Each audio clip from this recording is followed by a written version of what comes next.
There's a saying in cricket that batsmen can set up games or save them, but it's the bowlers that win matches.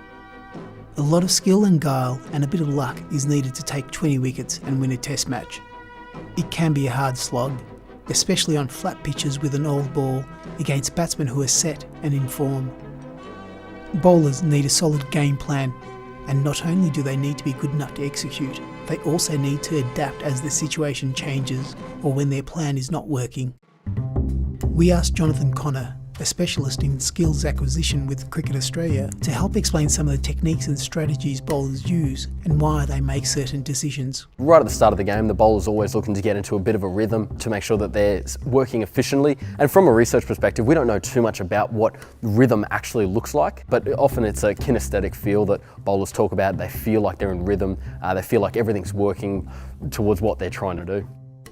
One way for a bowler to find their rhythm and gain confidence early is to bowl their stock ball. We often refer to a stock ball as a ball that bowlers are most confident in bowling. It's almost their natural and most practiced action. And it's something that whenever you perhaps feel a bit out of form or not quite bowling where you'd like to, you always refer back to that, stock delivery that you feel gives you the best opportunity to start to build up a bit more rhythm and a bit more pressure on the opposition. Bowling, especially fast bowling, is an unusual action and a complex one. There are a lot of moving parts. Fast bowlers are not only trying to produce maximum velocity, but also need to pitch it in a particular area, while potentially trying to make the ball move. From a research perspective, we often talk about during performance not to think too much about the movement itself, but instead the movement effects. So what it is that you're actually trying to do. So pitch the ball on a good length. That's where your focus should be externally on the environment as opposed to internally and on a specific movement. Given that the movement itself, bowling, is such a complex action and there are so many moving parts, if you focus internally on one, you might find that a lot of others start to break down. For a bowler, it's all about taking wickets, and one of the most effective ways to do this is to create confusion for the batsmen and make them hesitate.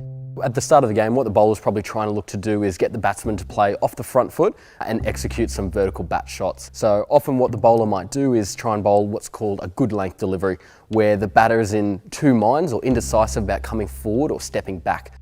Visually what it looks like for the batter, given that every individual is different, is a ball that's about knee high to waist high.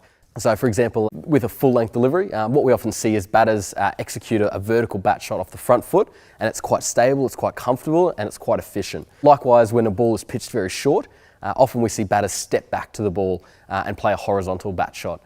Again, that's quite a stable, efficient position. However, when bowlers bowl what's considered a good length delivery, which can be anywhere between 4 to 6 metres from the batter, it often becomes this region where it's not quite stable or not quite efficient to be on the front foot or the back foot. So the batter has a choice to make as to whether they go forward or back. And this can often result in some executional errors and often result in a dismissal. As we have seen with batting, being able to adapt is crucial in Test cricket. Everything changes and changes quickly. A new ball is only new for so long. The pitch starts to change, and you might also have batsmen who are growing in confidence to complicate matters even further. And not only that, where you want to pitch is obviously incredibly difficult, but also you've got a batter who ultimately can adapt and move to you. So if you're bowling a particular ball outside off, you can have a batter like Steve Smith who will walk 2 stumps across and be able to play shots that you might not necessarily anticipate or expect a batter to play to you, which can basically disrupt your game plan. Oh, that's great driving of the ball. What bowlers are often trying to look to do is build up pressure for the batter. So while they may score singles and boundaries, often the bowler's looking for the batter to play high risk shots or look uncomfortable. Oh, and that's a good bouncer. Both batters and bowlers will walk into a game with their own sort of game plan or their idea of what they're trying to accomplish or how they're going to try and accomplish it. But naturally, you always have to adapt to not only the conditions, but also the opposition. So while a good length delivery might be your stock ball that you feel helps you build pressure, the ball in which you're looking to take a wicket with perhaps might change. So instead of being a little bit fuller and outside off, it might be back of a length and short, trying to get the batter to play a shot that he shouldn't play or that's incredibly high risk. So in that sense, bowlers will often have a game plan and they'll often adjust it slightly depending on the conditions and the opposition. In a team, there are many different types of bowlers. Captains will use different bowlers in spells throughout a game. The purpose and duration of each spell will be different based on the bowler, the batsman, and the stage of the game. Similar to batting and roles, bowlers have their own sort of roles. Bowlers might come in different spells, different periods of the game, and have different game plans for that. So for example, the game plan during the first 6 to 8 overs of the game is going to be very different to what it might be during the 50th or 60th over when the ball and the conditions have changed. But ultimately, the bowlers might employ a particular game plan for a particular spell.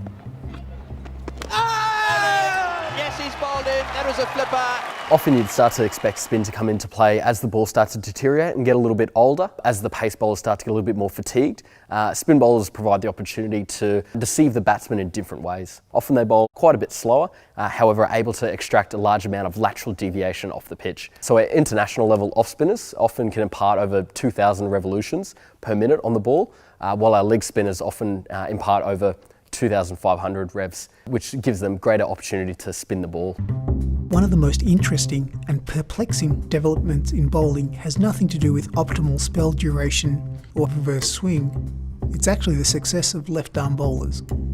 The fact that we have seen so many left-arm bowlers come through in the last sort of 10 to 30 years.